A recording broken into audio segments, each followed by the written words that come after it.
Hi Capricorn! Kamusta? Welcome back to Pinay Angel Tarot. This is your April kapalaran para sa mga Capricorn. General love reading. Although baka may mensahe din sa career nyo. Tingnan natin. Depende kung anong cards ang lalabas.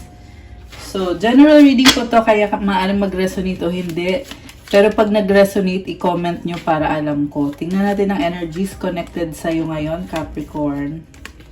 Kumusta na kayo? Comment present para alam kong nanonood kayo.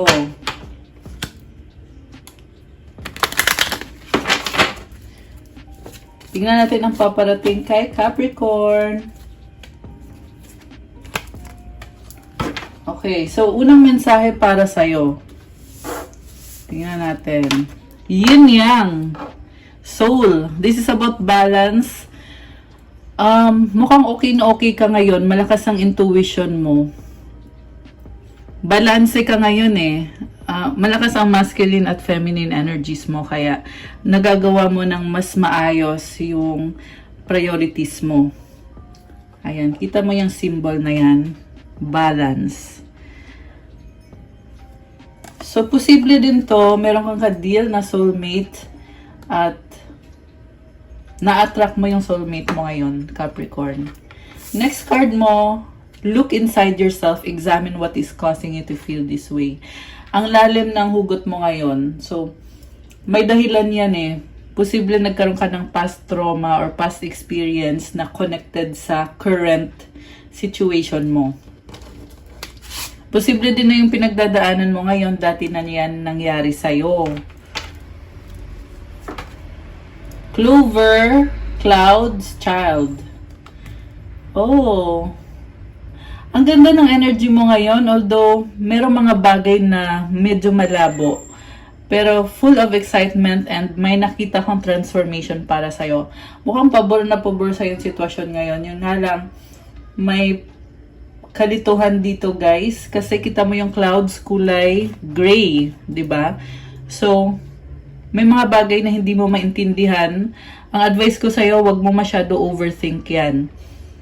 Gawin mo lang kung ano yung kailangan mong gawin para maging productive ka. Pareho yan sa love life at sa career mo. Ngayon kasi pinangungunahan ka ng takot. Napapa-overthink ka ngayon. Pero sa totoo lang, ang ganda ng energy mo. Marami kang ma-attract ngayon. Okay. Ready ko yung tarot cards mo. Tingnan natin anong nangyayari sa love life ni Capricorn ngayon. Anong nangyayari sa love life ni Capricorn ngayon?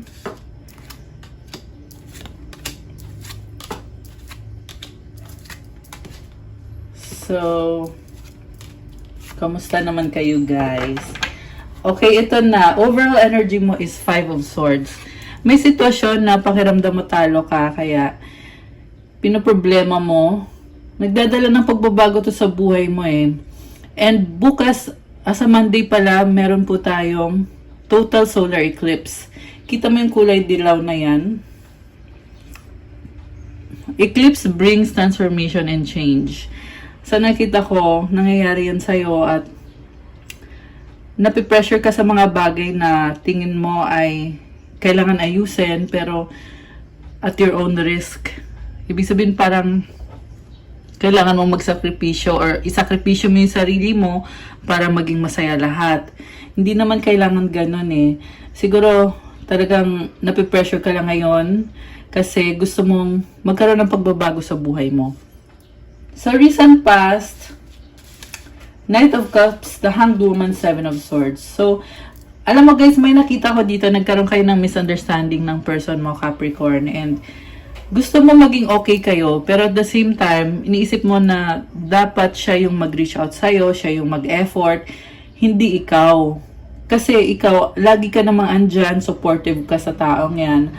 Bakit ikaw pa rin yung kailangan magsakripisyo? So, ang nangyari sa recent past is, pinag-iisipan mo ng mabuti kung ano yung magiging favorable sa'yo. Kasi, parang lagi na lang ikaw eh. Although, nakita ko dito, kailangan mo yung taong yan. Kaya, parang, kino-compromise mo eh. kailangan mo siya pero hindi ka lalapit sa kanya. Medyo ma-pride yung nakita ko sa'yo dito. Pero may dahilan naman kung bakit umiiral yung pride mo. Kasi tinanggap mo ng buong buo yung taong yan. Kaya siguro sinasabi lang ng intuition mo sa'yo na tama na. Tama na yung sakripisyo, Capricorn. Alam mo yon. So current energies, 10 of Cups, the Moon, and the 5 of Wands. Oo, mahal mo ang taong yan. Siya yung happiness mo. Sa totoo lang, mukhang nagkakaroon ng reconciliation ngayon. Pero nalilito ka kung paano mo ba pagpapatuloy. Kasi may mga bagay na hindi ka sumasang-ayon sa kanya. And parang ayaw mo mag-reach out. Iniisip mo, masaya ka mag-isa, kontento ka na kung anong meron ka. At tanggap mo na din na kung hindi man kayo okay ng taong yan, at least party pa rin siya ng buhay mo. Sa near future, the Chariot, the Star in reverse, and the 8 of Wands. Ngayon, nakikita ko sa'yo dito, ilalaban mo kung ano yung magpapasaya sa'yo. And at the same time, nakikita ko na pinapasadyos mo na lang eh. Pinapasadyos mo yung sitwasyon mo. Parang, syempre, umaasa ka, pero iniisip mo din na baka wala na talagang pag-asa. Ibig sabihin, 50-50 ka. Pero guys, maraming mangyayari dito, Capricorn. Kita mo yan, Chariot, ang bilis ng takbo ng horse. Meron tayong 8 of Wands, which is unexpected communication, blessings, na galing sa universe. Yung nga lang, naka-reverse yung the Star dito. So, 50-50 ka eh. Ayan. Takot ka na kasing masaktan. Iisip mo, mamaya umasa ka, tapos wala din naman pala. Ayaw mo umasa sa wala. So, mag-clarify tayo, guys. Bakit nagkaroon kayo ng disagreement? Ngayon, mas ginagamit mo yung utak mo eh. Dati naging marupok ka, pero ngayon, nag-iisip-isip ka. Saka may nakita ko dito na nagpaplano ka, pero hirap kang gumalaw. Okay. Temperance. Nag-a-adjust ka sa taong yan. Pasensyoso kasi si Capricorn eh. Oh my gosh. Parang may lungkot dito. Iniisip mo, magiging okay kayo balang araw pero hindi ngayon. Kaya nalulungkot ka kasi gusto mo ngayon na agad. Ayan. So, kung gusto mong magkaayos kayo ngayon, siguro kailangan mas maging confident ka. Alam mo yon, sabihin mo agad kung ano ba yung gusto mo mangyari. Kasi parang ikaw din yung umaatras sa ngayon eh. Although pinagpapasensyahan mo kasi hindi mo naman kayang i-let go yung taong yan sa ngayon. Queen of Pentacles. Wow, ito na nga. Alam mo, nakita ko nag-improve yung sitwasyon mo. Very independent ka. Matalino to si Capricorn. Kaya ngayon, ang ganda na ng aura mo dito. Oh.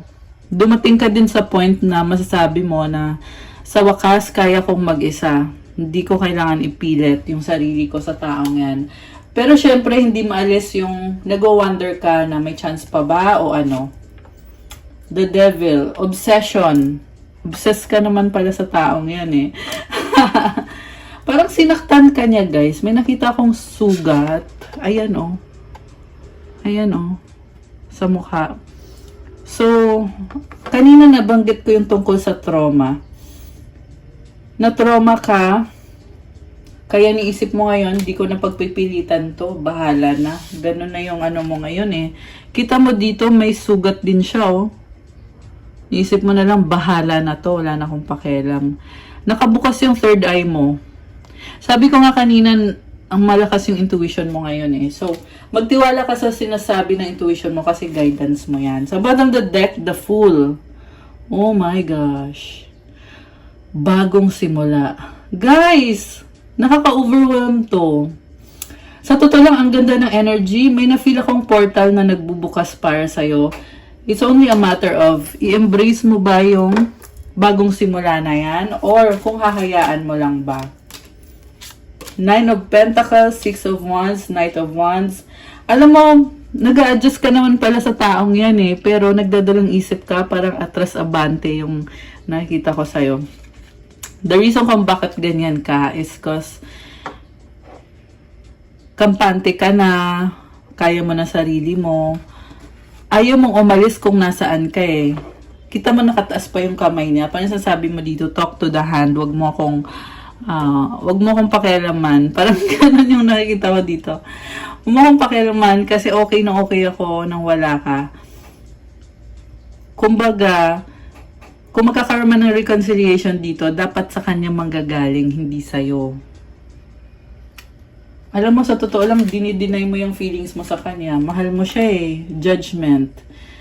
Oh my gosh. Kailangan na magdesisyon, kailangan gumalaw-galaw. Capricorn. Okay. Ano ba ang magiging desisyon dito? Ano bang next move ni Capricorn? The Lovers. Ayan, decision, choice. Ayan, takpan natin kasi wala silang suot. The Strength card. Alam mo, Capricorn, ang nakita ko dito, makukuha mo din yung taong yan. Na-attract mo siya ngayon eh. Minamagnet mo siya. So, yung iba sa inyo, ang minamagnet nyo ay soulmate, twin flame. Mas kalmado ka ngayon, although alam mo na problematic yung sitwasyon nyo. Parang umiiling siya oh.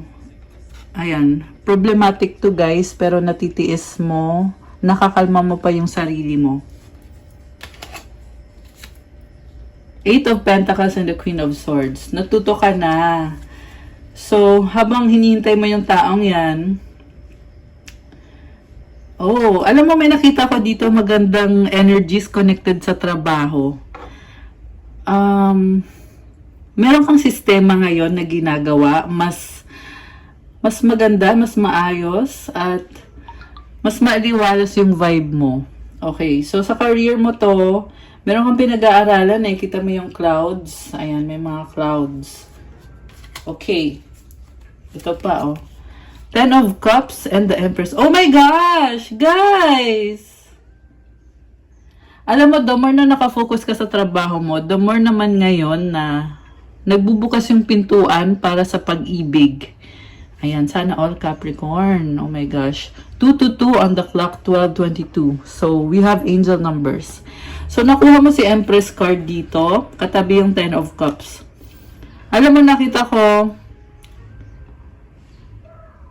ang taas ng tingin sa'yo ng person mo. Na-attract mo talaga siya.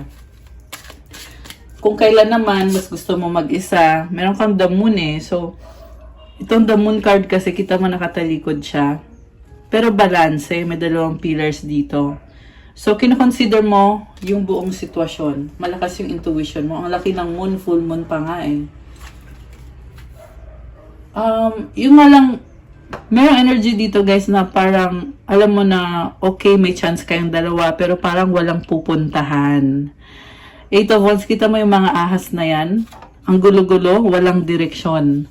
Pero oo, maraming paparating na posibleng communication, posibleng travel. Tingnan natin, magta-travel ba si Capricorn? Seven of Swords. Magta-travel ka pa sikreto. Hindi mo sasabihin, hindi mo papaalam. Wow! Page of Pentacles and the Ace of Cups. Alam mo, sa totoo lang, takot ka namang mag-isa eh, pero gagawin mo pa rin kasi yan yung calling sa'yo ngayon. Yan yung magpapasaya sa'yo ngayon. Kita mo yung cup na yan. New beginning. Ang ganda ng vibe. So, nag-i-explore ka. Wow naman. For your peace of mind. Four of Swords, Six of Swords. Moving towards calmer waters ka na. The Hierophant. Wow. The Sun. Oh my gosh. Bagong simula. Okay. May nakita ko dito na parang mas naging wiser ka na. Pero gusto natin alamin ngayon, ano bang feelings ng person ni Capricorn? Okay, the world travel din to guys. Endings and new beginnings. Nagtapos yung cycle, kaya ngayon fresh na fresh ang energy mo. Fresh, di ba? May pa-fresh. So, Three of Wands and the Four of Pentacles. May hinihintay ka. Pinoprotektahan mo sarili mo eh. Nakapag-isip ka ng hindi maganda, yung iba nagsiselos. No? Four of Wands. Oh my gosh. Commitment. Ayan, commitment to guys eh. Siguro tungkol sa commitment yung pinoproblema mo. Kung may commitment ba kayo, may pupuntahan ba, nasasaktan ka eh. Ayan, Three of Swords. Tungkol sa commitment na tinatry mong parang gusto mo i-establish yung relasyon nyo ng taong yan. So, inisip mo, paano ko ba to sasabihin sa kanya? Ano bang status namin? Yung iba gusto nyo mag-DTR, define the relationship. Okay. Nag-i-enjoy ka naman. Nag-i-enjoy ka. Parang bagong-bago sa'yo to eh. Ace of Swords and the Moon. O, diba? Kakasabi ko lang bagong-bago. Nalilito ka, oo. Kaya pinipili mo mag-isa, pero nag-i-enjoy ka rin. Okay. Anong energy ng person ni Capricorn? Okay. Yung taong ka-deal ni Capricorn. The Star. Alam mo, wish ka niya, pero parang may kalituhan din si person mo ngayon. Kita mo may mga stars siya, oh. So, ibig sabihin, hanggang wish lang. Tingnan natin kung may effort ba. Eight of Cups, the Justice card. Tumalikod tong taong to eh. Kasi gusto niyang ayusin yung sarili niya. Gusto niya balansehin yung sarili niya. Okay, the Wheel of Fortune. Oh my gosh! Litong-lito siya ngayon. Bakit kaya? Pero nagbago yung energy niya. The Wheel of Fortune eh.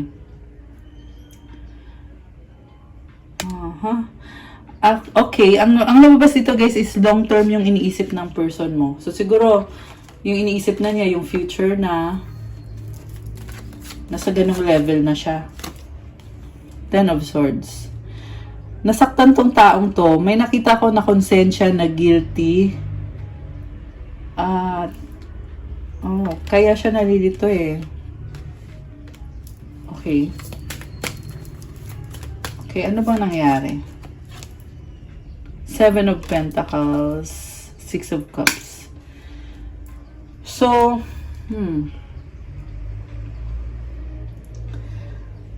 nagkulang siya sa'yo at iniisip ka niya yung mga memories niyong dalawa. Parang, yun na nga, sinabi ko na nga ito eh, nakukonsensya. Binabalikan niya yung past ninyo or yung nangyari sa relasyon niyo. Ina-analyze niya. King of Wands, lumalaban pa rin. Fire sign, Aries, Leo, Sagittarius, yung nakikita kong person, attracted sa'yo to, gusto ka niya. Ayan. So, this is someone na gagawin niya kung ano magpapasaya sa kanya. Okay, pero tingnan natin ha. Nagbago yung energy niya, oh, Page of Wands. Okay. Ano na ngayon ang plano ng person ni Capricorn? Gusto niyang kumonek sa'yo, Six of Pentacles. Parang gustong bumawi or may gustong ibigay regalo sa'yo. Bakit? Kasi attracted siya sa'yo, Ace of Wands. Kaya lang natatakot siya. Kasi baka daw i-reject mo siya, baka daw mapahiya siya. Okay. Oh my gosh. The Sun and the Ace of Pentacles. New beginning. So, may nakita ko guys na may i-offer sa'yo or may bibigay sa'yo. Kasi masaya naman siya sa'yo eh. Masaya naman talaga siya sa'yo. Hindi siya mapakali kakaisip sa'yo. Mahal ka niya. King of Cups. Oh my gosh. Alam mo tong person mo, medyo matigas ang ulo, no? Oo, mahal ka niya, pero nag-a-adjust siya sa'yo. So, tahimik lang siya eh, titiisin niya. May nakita ko no contact situation na hindi ka niya kakausapin, pero babaguhin niya yung sarili niya para magustuhan mo siya. Pero hindi siya magsasabi. Ayan. Kasi komportable siya sa'yo. May foundation na yung connection nyo eh. Ten of Pentacles. King of Swords, matalino tong taong to. Ayaw niya makipag-usap. Hindi naman sa hindi kanya kakausapin talaga, pero tahimik lang talaga siya. Kasi nagsiset din siya ng boundaries. Parang nasabi niya, oo, nagkamali ako, pero wag mo naman akong i-pressure. Ganon yung nakikita ko sa kanya. Ayaw niya yung pinipressure siya. Ayan, medyo ma-pride yung person mo. Oh, di ba? Ayaw niya. Oh, ayan, oh. Ayaw niya na pi-pressure. Kaya, takot tong masaktan, guys. Alam mo, sa totoo lang may plano pa siya, pero ayaw niyang gumalaw kasi iniisip niya, baka mamaya masaktan ako. Five of Wands, baka mamaya mag-away tayo. Pero tanggap ka niya. Two of Cups. Anong outcome dito para kay Capricorn at sa person niya? Page of Cups. Oh my gosh. Excitement! Communication, new beginning. Biglaan tong communication na to, guys. Andito yung Tower, oh. Five of Swords. Oh my goodness. Ayan na naman yung Five of Swords. Pareho kayong ma-pride ngayon. Nagpapakiramdaman lang kayo. Black Numen, Five of Pentacles, Five of Cups. Sobrang lungkot yung nakita ko dito. Sunod-sunod na cards. Page of Swords. Oh my gosh, happy ending. White Numen and the Queen of Cups. Dahil nga sa sobrang lungkot, kaya ilalaban. Ayan, kasi na-realize niya eh na walang mangyayari dito. Walang mangyayari kung ipipilit ko yung mga kagustuhan ko. Tatlong 5, oh. 5 is a number of change. So, meron talagang change, guys. 5 of Pentacles, 5 of Cups, 5 of Swords. Biglaan niya eh. So, White Numen and the Queen of Cups, parang aamin din siya sa'yo. Oo, mahal naman talaga kita. Okay, sana all, di ba? Anong gustong sabihin ng person mo na hindi niya masabi sa'yo ng harapan? Anong gustong sabihin ng person ni Capricorn? Oh my gosh, I regret lying to you. I can't stop thinking about you. 22. Oh my gosh. We both know I'm not the one for you. Ano pa ang gustong sabihin? I'm becoming a better person. I want to tell you how I feel. The timing just wasn't right for us. So, kuha pa tayo. Ano pang gustong sabihin ng person ni Capricorn? Person ni Capricorn.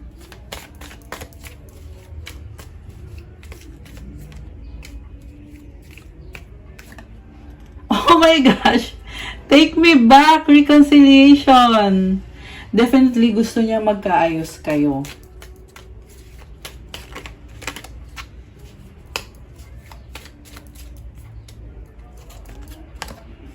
Secret feelings, love you so much. Oh my gosh!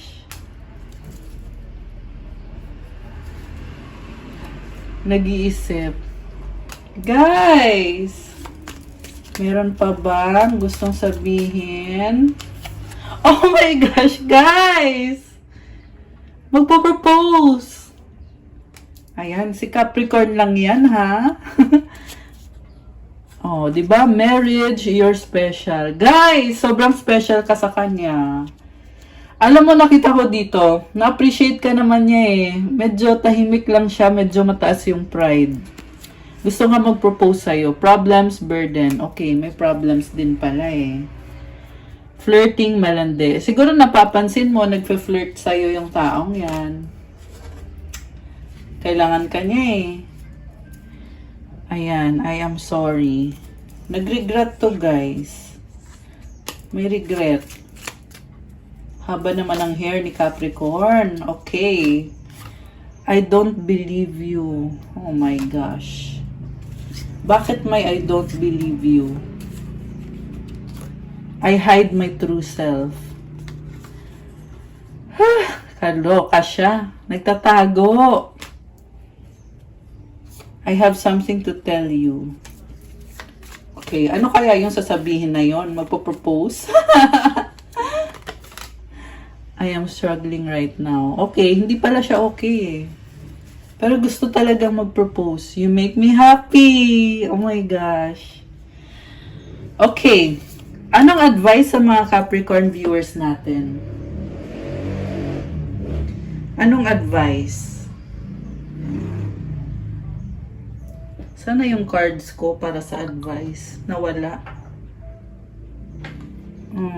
Sana yun. Ito yung gagamitin natin. Mensahe galing sa universe. Para sa mga Capricorn. Mensahe galing sa universe. Para sa mga Capricorn viewers. Para may advice. I am the loving energy of the universe. Grabe, sobra kang mapagmahal eh. Kita mo yung stars. Ang gaan ng energy na to. Nakakatuwa. Isa pa. Anong advice para sa mga Capricorn ngayon? Okay. When I focus on my inner light, I see the world through the lens of love. Isa pa. I'm unapologetic about what I desire and trust that what I focus on will grow. Alam mo kung anong gusto mo eh.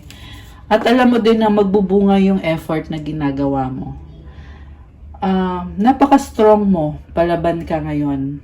So, magtiwala at mag-focus. Kasi merong growth para sa'yo. Okay guys, that's all I have for you Capricorn para sa'yong April Kapalaran. Thank you so much for watching. I-like nyo na itong video na to. Comment kung nag-resonate ba or kung nagustuhan mo bang reading natin. And gusto ko din mag-thank you sa mga nag-subscribe na po sa channel natin. Thank you so much kasi nasa 126k subscribers na po tayo. Kung bago kayo, please subscribe para mag-notify every time na may bagong videos. And kailangan ko po yan. Thank you po so much sa supporta ninyo.